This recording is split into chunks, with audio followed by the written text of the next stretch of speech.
Everybody, welcome to Randy Sands and the Mediumship Crew. I'm Randy, and the whole crew is here. Jack, you want to say hello to the good, happy people? Hello, good, happy people. And the rest of the crew? And the rest of the crew? Oh, sorry. Jack's misbehaving again, as usual. She's starting off already. So this is the end of the year. We're getting really close to the beginning of the year. And we thought it would be good to talk about some typical challenges to becoming more spiritually expanded. And if I'm looking off, forgive me, because I wanted to have notes and I can't have them right in front of me. So you're really just watching the Bills game, aren't you? No. So I thought it would be good to talk about some typical challenges, because I know that I needed to see some of this myself. One thing that I hear a lot from other people is feeling as though they couldn't possibly be esteemed enough to be the next Buddha or Christ or master teacher. And, you know, I like to remember that it's about progress, not perfection. But why can't you? Why can't any of us be the next master teacher? How do we know that that's not our destiny? You know, who's to say? Everything's possible. And this one is a touchy one, I'll admit it.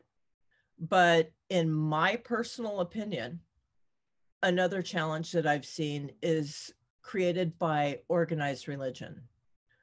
As its teachings have caused many, including my own mother-in-law, to turn from her spiritualism. Now, don't get me wrong. I see positives as well as negatives in all organized religions.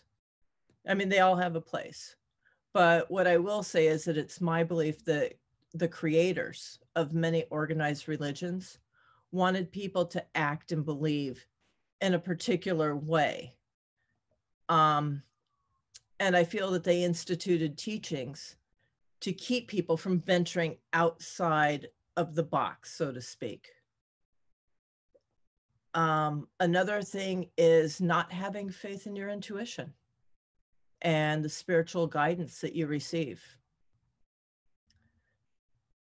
Not realizing that spiritualism is a mindset and a practice of being more spiritually expanded today than we were yesterday. And sometimes that means taking 3 steps forward to take 2 back to go forward again. You know, none of us are perfect. It's about being willing to do the hardest thing, being willing to take a long, hard, honest look at ourselves. Who are you? What are you? And how are you working to improve? And people have issues with believing that they are not achieving spiritual growth. The reality is we're growing all the time. And a lot of times it's subtle. And it takes a lot of little subtle growths to become noticeable and to make a big difference.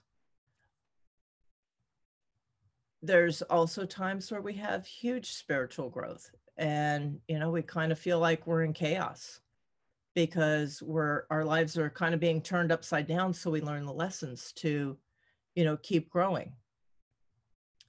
Let's see. Another cause with spiritual challenge is the ego gets in the way. And we feel like we've already learned certain lessons. We've all heard, been there, done that, got the t-shirt. When I hear that, the first thing I think about is, oh my, if you're not careful, you may end up right back there, because, you know, that's how we remember to go back to basics, because sometimes we have to relearn the same lesson.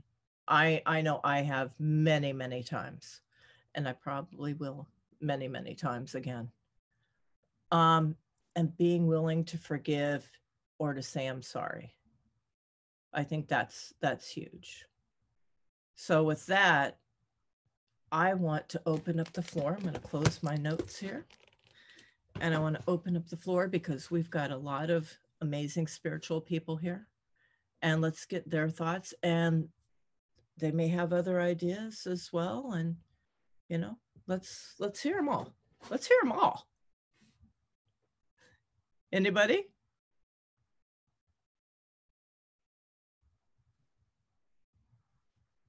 Crickets make more noise, you guys. I know somebody's got something to say. I think the biggest thing is staying authentic to yourself. Mm-hmm. I agree. And, you know, not to, because the masses seem to think a certain way, that's the way that you have to think as well. And to realize that everybody's on their own journey and their reality may be much different than someone else's. Mm-hmm. So therefore the religion, you know, that's a big problem with the religious indoctrination, is everybody trying to make everybody believe and do as they do. I tell you, my mother-in-law is a very powerful medium, but she runs from it because of her religious upbringing. And everybody's got to, you know, walk their own path and their own journey. So. Right. And I think a lot of times, I know with just the craziness of the world right now, that a lot of times I used to meditate every single day, you know, and now it's times where 3 days go by and I'm feeling so like out of it, because I am a person that meditates all the time, you know, and I miss that when I don't do it, but probably not enough that it makes me do it, you know, so.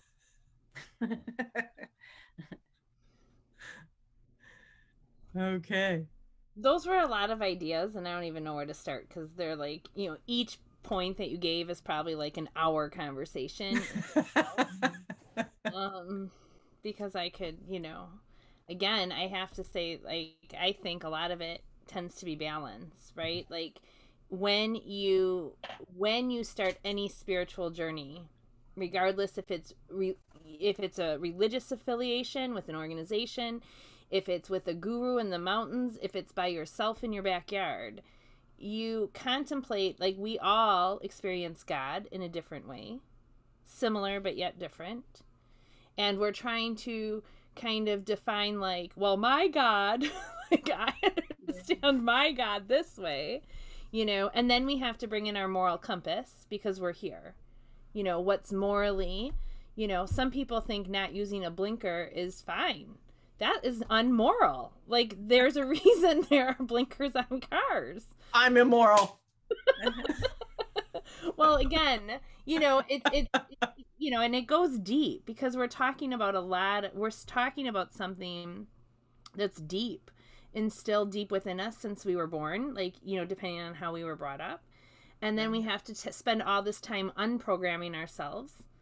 You know, most spiritual people have broken away from what they consider as social norm, right? So you've broken away from that. So then you try to unprogram yourself of everything that, you know, has made you who you are from this day past, trying to be somebody new next hour, you know. And I think one of the things that is ingrained in all of us, regardless, you know, of how spiritual you are, is give, right? Don't worry about you, worry about everyone around you. Mm-hmm. That upsets natural law. So then, you know, then we have to deal with this whole guilt, like, oh, I'm not good enough, or I need to give more, you know. So that's a fine balance, because you find people who, like, I love people who are like, oh, I am so spiritual, I give away everything, you know, like, including myself, you know, like, I give away all of my, you know, all of myself. That's actually not, you know, enlightenment either. Do you know? So there's that balance, because we're told, you know, golden rule. We're told, you know, feed the poor, you know, feed your neighbor. You know, we're told that, you know, feed our neighbor first before us. You know, is that what we're supposed to do? I don't know. So I mean, it's so individual for each person, Randy. It's hard, you know, it's hard. I think that's kind of the stumbling block, is sometimes we don't want to take ownership. Like Tammy said, like she used to meditate every day, and now, you know, and now she, maybe 3 days will go by and she doesn't anymore. You know, she's not really taking the time for herself for whatever reason. Maybe something else becomes more important, you know, but that's not necessarily she's like, no. I don't know. Yeah. You have thrown me into the world of contemplation. My whole mind now is going. Well, I can understand that, because, and you know what, maybe we will break these down and do individual segments on each one, because you know what, it could be an hour-long talk. But you know, thank you, Stacy. I just really need to thank you, because you know what an overthinker I am, and now I have to deal with the fact that I'm immoral. Thank you. I'm sure that I'll spend a few hours on that one. Listen, on a few people's moral compass, that's probably immoral. It's probably not immoral in most of the world's compass, but for a few people. Well, obviously it is in your compass. So like, I really have to ponder this now. Every time she doesn't use her blinker now, she's going to think of it. I'm going to go, oh, SSK. Anybody else? I'll jump in there. I'm going to start off where you started, way in the beginning. Do you actually think any of the pioneers that started modern spiritualism thought 100 years later they would be, I don't want to say held on a pedestal, but be known as the people who started modern spiritualism? Thank you. Hell no. So can I, 100 years from now, be a somebody? Absolutely. Absolutely. If I keep walking the walk and moving forward and doing my best to promote spiritualism, do I want to be? Not really. But if it happens, what the hell? Then everybody will know how to spell my last name.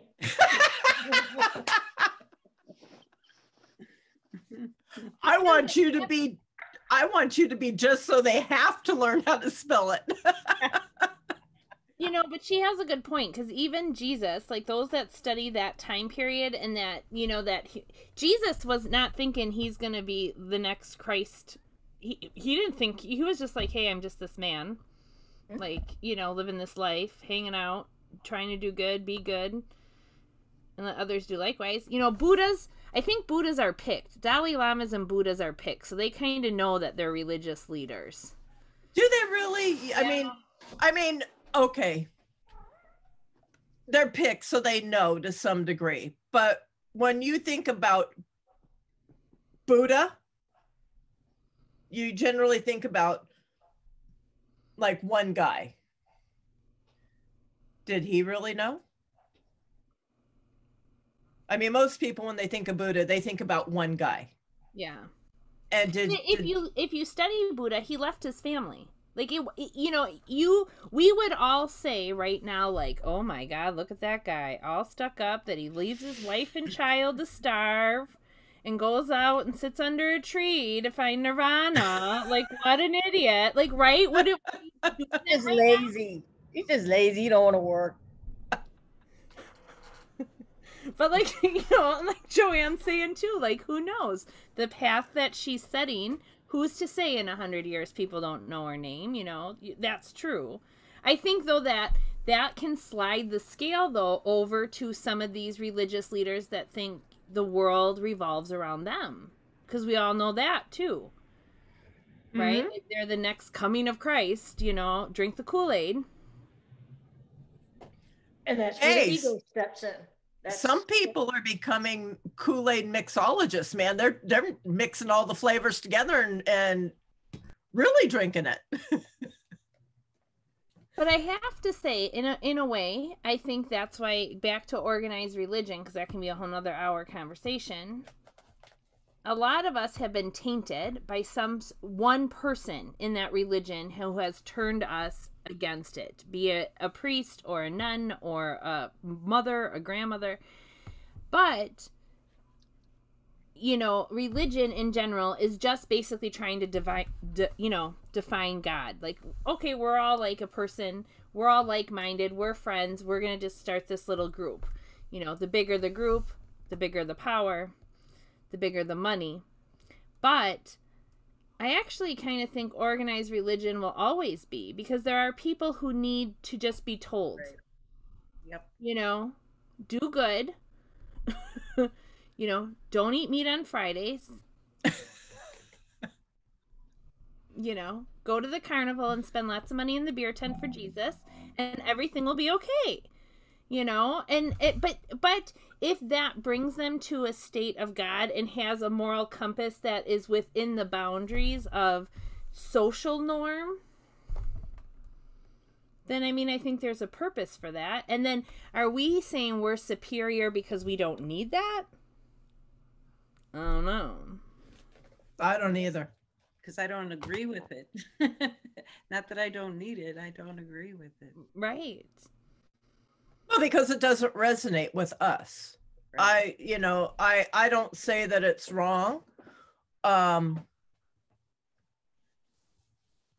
don't like being told what to do or how I should think or how I should behave. I feel that spirit guides me. And if spirit is guiding me and I'm listening and I'm following my spiritual guidance, I'm following my intuition, then I don't need a organized religion to tell me what to do. But organized religion allows you to feel the fellowship and part of, more than being just an independent person. So, And that's a really good point, because guess what? As spiritualists, what do? We may not be necessarily told what to do, but we still have guidelines. We still have fellowship. You know, it's, you know what I'm saying? yeah, spiritualism took the best parts of conventional religion. From a lot of different religions and kind of created its own little bubble, in my view, and not in everybody's view. Doesn't spiritualism just sort of strip it down? I would think. Just to the basics? I would think, but you know, who am I? Well, What do you guys you're think? spiritualists, right? What do you guys think?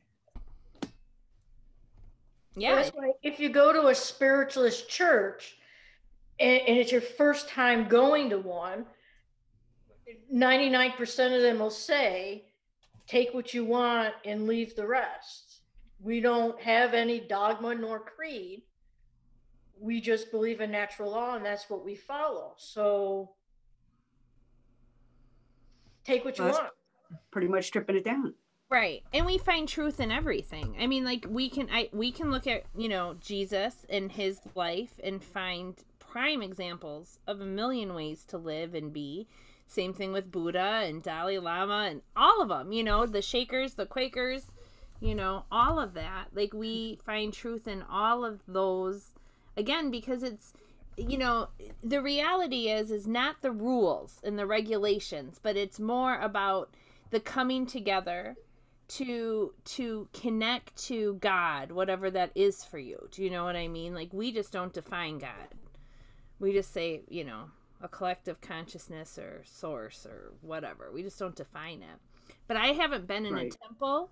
I haven't been in a church. I haven't been in a synagogue. I have not been in any religious a pagan festival in the middle of the woods. I have never been in a religious service, ritual, class, chanting that I haven't felt the presence of God and the connectivity of everything together. Like I haven't, you know, I mean, maybe I haven't been I've been to some hell and brimstones. Don't get me wrong. I was raised Catholic. I get it.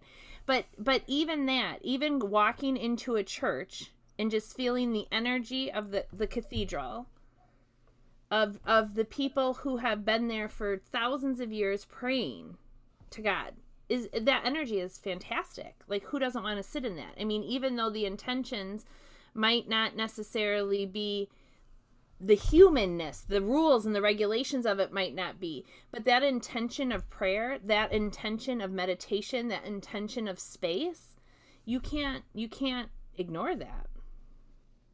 No, You know, I think what I see when you go into a church, especially like a Catholic, where there's so many rules and, you know, that kind of a religious environment, I don't feel that humanity. I don't feel the prayers. I don't feel that connectedness as much as I do going into some place like a spiritualist church where they really strip it down. It is about the connection, and they focus on that connection as opposed to focusing on what you can and can't do, who you have to be and not be. So I know what you're saying, but yeah, I don't feel that kind of connection when I walk into a church. I just pray it doesn't catch on fire, you know. Well, and you have to strip down, Lynn, strip down all of those rules and regulations. Do you know what I mean? Like, if you go into a church, you know, just to go into the church, not necessarily during a service where there's somebody there, you know, screaming about, you know, hell and brimstone. But if you just go into the church and you feel the presence of all the people who have come together to pay respect to God, whatever that is, you know, I feel that. I think it's amazing how much money is thrown into religion. Yeah, well, there's that. I just have to say this. One big thing I have such issue with certain religions is being taught that God is a loving God, but yet you're going to go to hell. And to be forgiving, well, then why am I going to go to hell? Because God's forgiving. You know, I mean, that never made sense to me. From being a little kid, it never made sense to me. But God never said that. That's the problem. That's humans putting their spin on what they think. I agree. God would do. I agree, but that's what happens quite a bit. Oh, absolutely. Yeah, I never believed that either. But, you know, interesting enough, I'm just going to throw this out there for perspective, just because, food for thought, because we're all on our spiritual journey, and very much so. Interesting enough, there was an article that was just published about certain spiritual teachers now saying, but this is the only way. Like, my way. If you go to church, like, you can't be both. You can't be a Buddhist and a spiritual being and a spiritualist. You have to be just this way. So they're actually finding now in the new spiritual movement, you know, this awakening, that there's these other leaders who are starting to put rules in. So how much of our spiritual journey, there's the question, is regulated? Well, doesn't that come under ego? You know? Yeah. Or control. Right. Which is Again, right. I mean, that's taking away free will of your spiritual practice. In your journey. The right to follow your own path, you know, and not be on somebody else's. It just brings back in judgment of, you know, there has to be a way or a right way. I don't know. That's just wrong. I mean, I'll judge on that. There only needs to be your way, because it's only you that's going to get you to that point, right? Right. I don't think there's anything wrong with pointing things out. But when you actually work at taking away someone's free will, that in my mind crosses a line. Does not losing your how is blanket that take working away free for will? them, Stacy? What, Stacy? What'd you say? I said, does not using your blinker take away my free will to find out which way you're turning? I'm just wondering. Well, I don't know. And labeling me immoral, does that take away my free will to not use my blinker?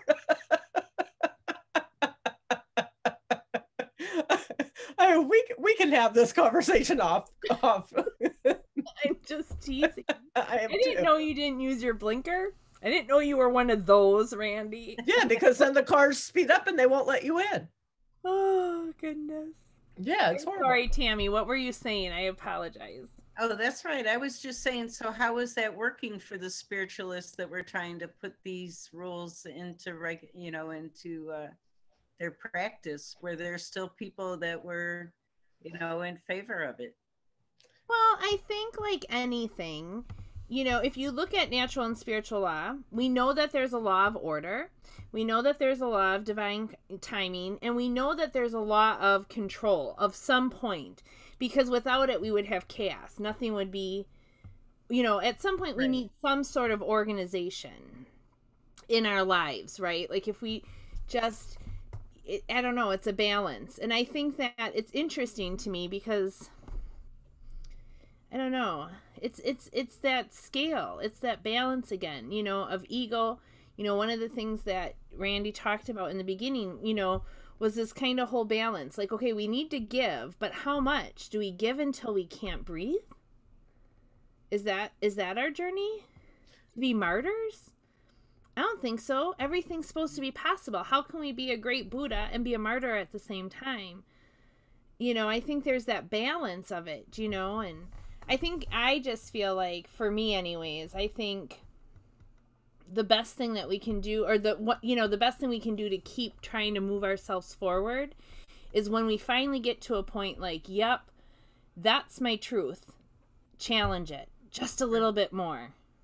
Do you know what I mean? Always keep pushing, like your little comfort zone, just a little bit more, because I think what's happening, is that they're getting so set, like, well, this is the only way. Well, for you, sure.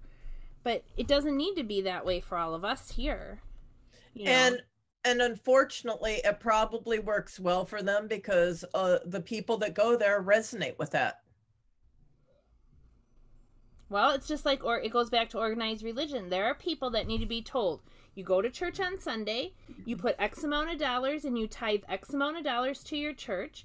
And when you say GD, you say, please forgive me.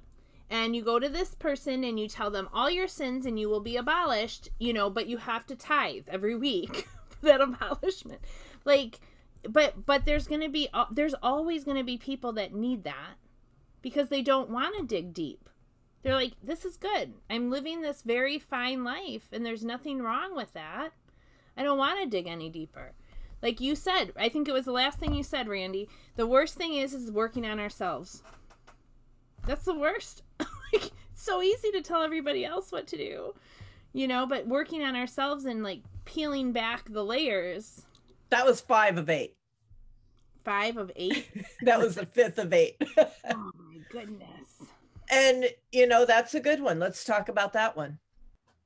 And before we do, I want to say that, because to me, these two tie in together, that spiritualism is a mindset. It's a practice of, like I said, being more spiritually expanded today than we were yesterday. To do that, we have to look at who we are and what we're doing, and to acknowledge where we are short, right, and make a mindful or be mindful as much as we possibly can every minute of the day to do something a little bit different. That doesn't mean that we're going to go from being short here today to being over here tomorrow.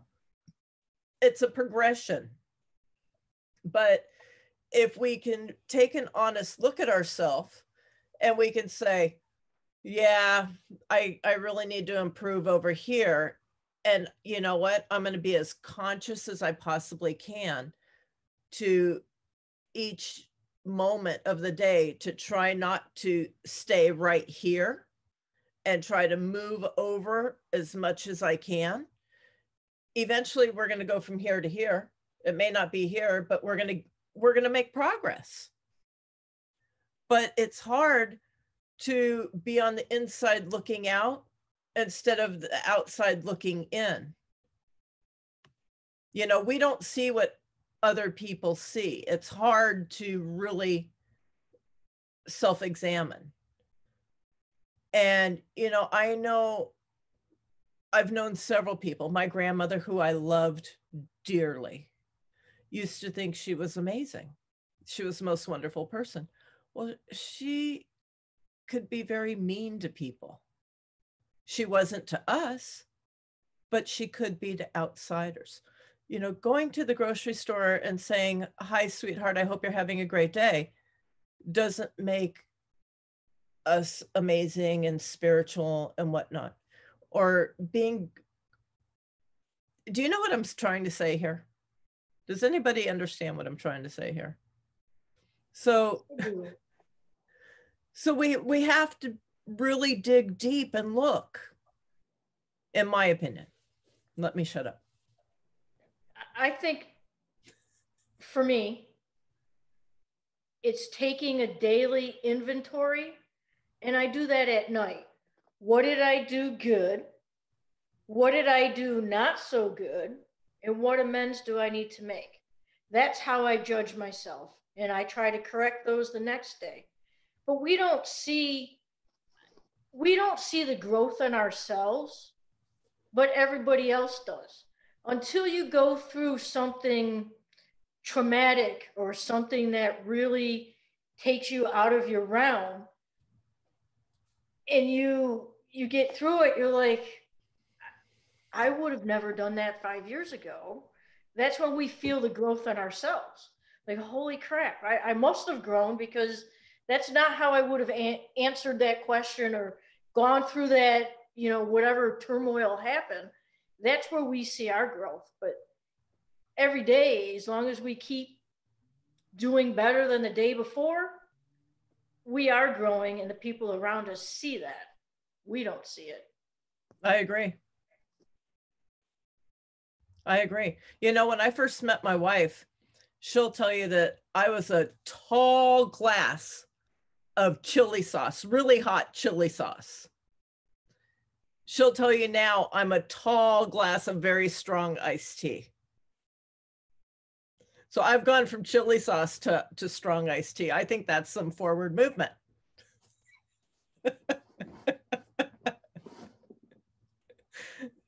Now I just have to keep going until I get to a tall glass of ice water. I think that's going to entail quite a bit of work.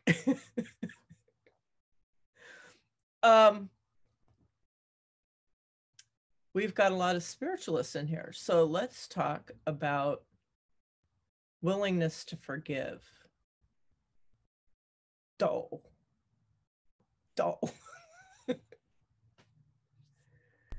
So I'm going to tell you what somebody told me. I'm dealing with this myself in a way. I have to figure out how to, I'm just going to say it, and then you guys figure it out in perspective. I don't actually like the word forgive, because that is saying that you are superior than somebody who, you know, it's putting you, like, to forgive somebody. So this is what a teacher said to me. Well, she's my really good friend. She's my pastor. Right? She doesn't necessarily like the word forgive, because forgive is saying, so if Tammy says she's sorry for hurting my feelings, I'm saying that I'm more than Tammy because Tammy hurt my feelings. Instead, I accept the fact that Tammy did what she did, and I either look for a changed behavior or I choose not to associate anymore. Right? But forgiving is, do you see where I'm going with this? Like, because I think it's more of because people, we know this, people do not change unless they want to change, right? It's the whole thing. We become spiritually more because we try, right? We know change is inevitable. We look at it in the mirror daily, right? I look at myself now and I think, oh my God, 43 years has gone by. But like in my mind, I'm still, no grays, but I see change every day in myself, in my physicalness. So the forgiveness aspect of it is, what are you forgiving? Are you forgiving? Or are you accepting that it happened and then either removing yourself from the situation not to let it happen again, because that's free will. If you're letting somebody continually keep doing something to you and they're saying, I'm sorry, but they're not changing their behavior. Are you with me a little bit? Or a little bit. I don't know that I necessarily agree, because I don't think forgiving is necessarily superior. I do believe there's free will, and I certainly wouldn't accept something happening over and over and over again. But, and I'll give a perfect example. There was somebody that, at one point was part of the crew, and I did something that was a knee-jerk reaction. I said something and I apologized because I realized that it wasn't nice. It was, I wouldn't say it was the worst thing that I could have ever done, but I realized there was a knee-jerk reaction, and I apologized. And I said, going forward, can we do this to ensure that that doesn't happen again? Now, somebody has free will to accept that or not, and it wasn't. But where I come from in my spiritual journey is, if somebody does something and they come to me and they say, Randy, I'm sorry. It was something that just happened. Okay. Especially if they come to me with a solution, right? Okay, no problem. Let's move forward. I'm going to forgive that. I'm going to let it go. Now, if it's something that's happening and there's no change in behavior, then yes. But I think the spiritual thing is to acknowledge somebody came and they said, I'm sorry, and to give them the opportunity to show you. And I would want that for me. So I feel I have to be willing to give that. Well, I think there's a difference between accepting it, trying to work out a solution, and the whole concept of forgiveness being, if I forgive you, does that make me like a better person? Or am I, or do you, I don't know. It's like, why my forgiveness, it's not about my forgiveness. It's like the person has to either change their behavior or not, want to change their behavior or not.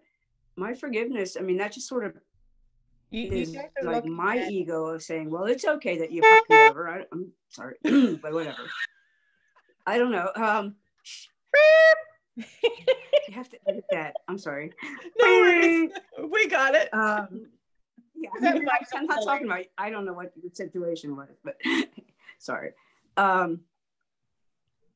I mean, and the person that you anybody that you harmed, they may not want to forgive you. I mean, I don't know. Right. It's like, it's a weird concept of ego that says it's okay, but because I said it's okay, or I don't know, how does that absolve somebody from what they did? You're not absolving anybody. You're not, when you forgive if somebody, I say I forgive you, that sounds like absolution to me. But you're doing that for you. You're not doing that for them. When you forgive somebody, you're not carrying that burden on. You're letting it go. It's not about somebody trying to get somebody to change their behavior or trying to get them to. When you forgive somebody, you're letting it go. You're not carrying it to the next relationship or the next situation or the next person, and you're not necessarily doing it to cause a change. No, I know, but I don't see forgiveness. Is that the same as letting go, or is it like some kind of, I don't know. It sounds weird. I think it's all what it is to you. Because ultimately, if you don't, you only end up hurting yourself. Mhm. You're not doing anything. You have no control over anybody else. No. Hopefully the person that's saying they're sorry is because they've thought about things and they realize that they're truly sorry. And if they go to Well, you, isn't that the only wouldn't that be the only forgiveness that needs to be had, is if they're sorry No, and they forgave themselves well, no. or whatever, or just I it's mean, okay to be sorry? You always have the right to either accept it or not, but I'm still saying that I would think in my mindset that that person probably went through a lot to say they were sorry, you know, and I don't know, some people get, bent out of shape about really crazy, stupid things, it would have to be something really big for me not to forgive somebody. Well, and that's And the other thing I think you have to look at too, is if, when things happen and you get in a situation where either you have to say you're sorry or somebody's saying they're sorry to you, I think that self-examination also has to come into it, as far as if it was a trigger, or if it was a reasonable transgression, or what happened. Yeah, I mean, I have no problem saying I'm sorry when I mess up, because with my mouth it kind of can happen, but it's the whole idea of forgiving somebody. I don't understand forgiveness. I'm agreeing with Lynn in here, in the essence of, I think the word I'm sorry it's just like the word I love, like I love something. I love tacos, but I don't love tacos like I love God. And I don't love God like I love my daughter. Like, there's different degrees of everything. So I think that I am agreeing with Lynn in a way, because asking forgiveness. So Randy, if I may, just because it was brought up. absolutely. Something you said triggered somebody.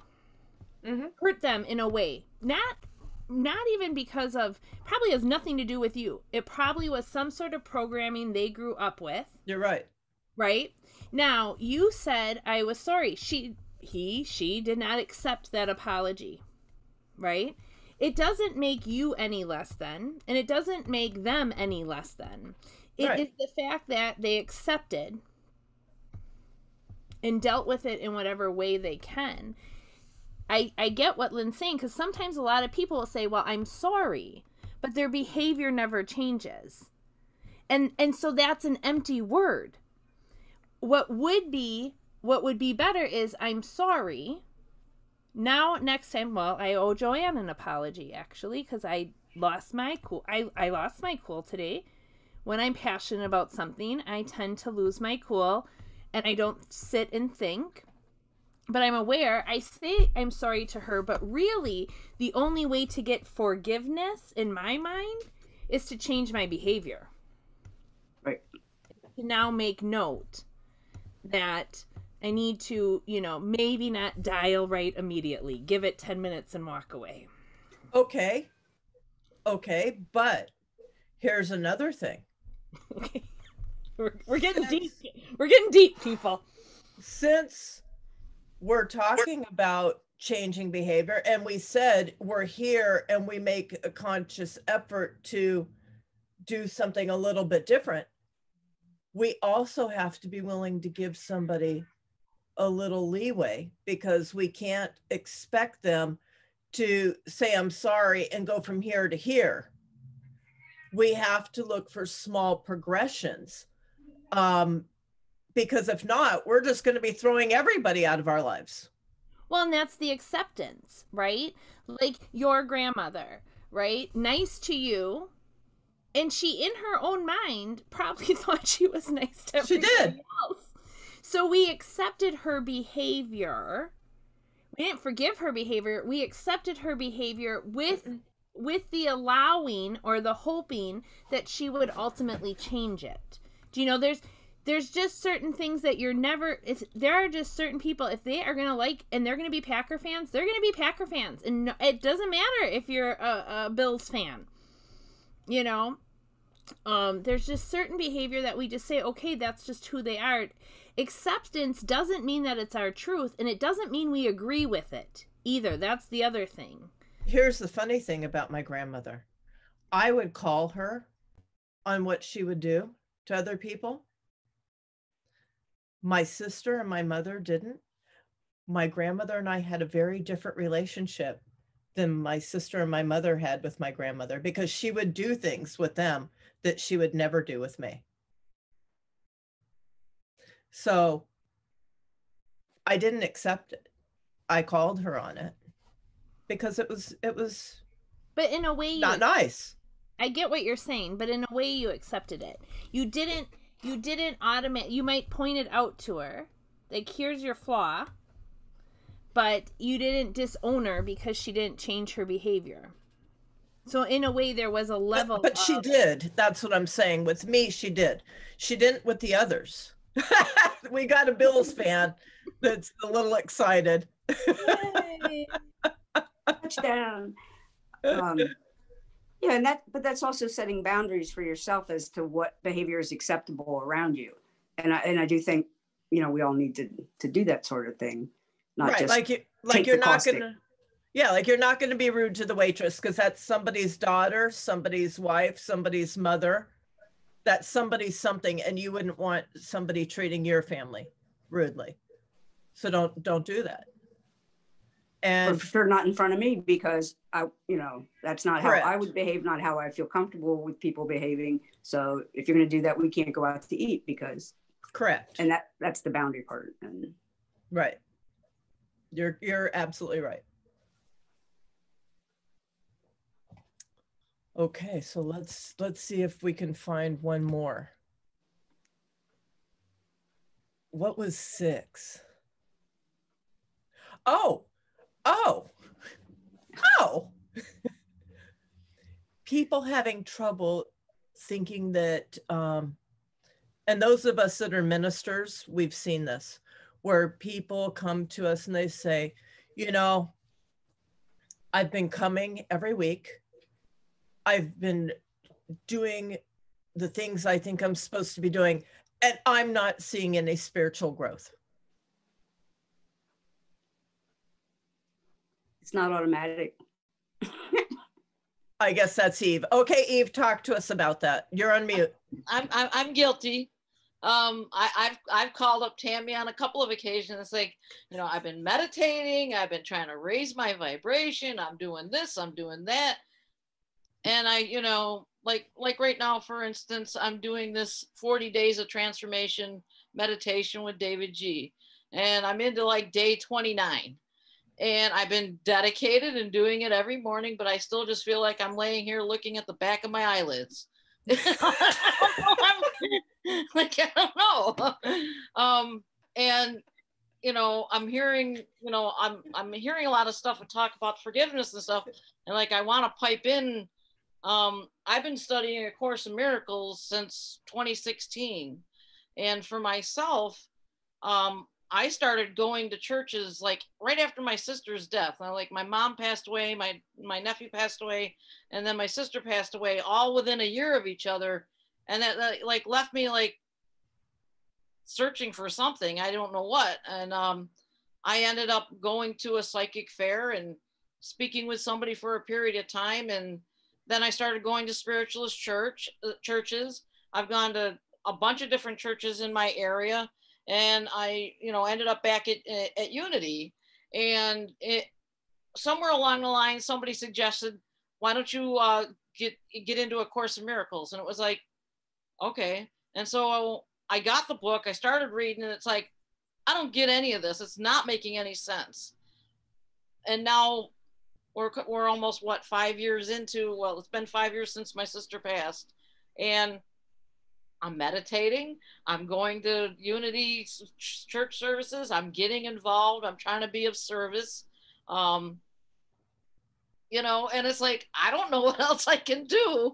And I don't know. I get periods of time where I get extremely frustrated, but it's still not frustrated enough to not be doing what I'm supposed to be doing, which I think I'm doing everything I'm supposed to be doing. I've made a lot of progress. I can say that I have long periods of peace when there's chaos going on around me. I can just kind of like step back and be okay. And as far as like the stuff that I've learned in Course in Miracles is, You know, one of the things is let's see, for what is, I can't remember how it's even said. And this is where I get frustrated, because I've learned so much, but when I go to try to express it and explain it to people, I start stumbling on my words, and you know, I can't explain. But all forgiveness is self-forgiveness. And like, if you look at the collective, we're all one, we're all connected. And you know, try to like look at the ocean. Okay, God is the ocean, and we're all just drops of water in the ocean. We're part of God, we're in God, God is in us. You know, it's like I got all this understanding, and made a lot of progress. And it's like now I have a better understanding of what sin is and what sin is not. Sin is merely missing the mark. Well, let's try to do better next time. You know, like I don't know. I've like I said, I've made a lot of progress, but I still feel like when I'm meditating, I'm closing my eyes and I'm looking at a black screen behind my eyelids, and I don't know if anything's happening or not. What are you? Well, let's Eve, do. Hold on a second, if you would, Lynn, Sure. because we're running short on time. So what I'd like to do, because we literally have 2 minutes because we have something at 9 o'clock. So eeny, meeny, miny, mo. Joanne, you've got 2 minutes. Would you like to respond to that? Yes, I guess, because you just put me on the spot.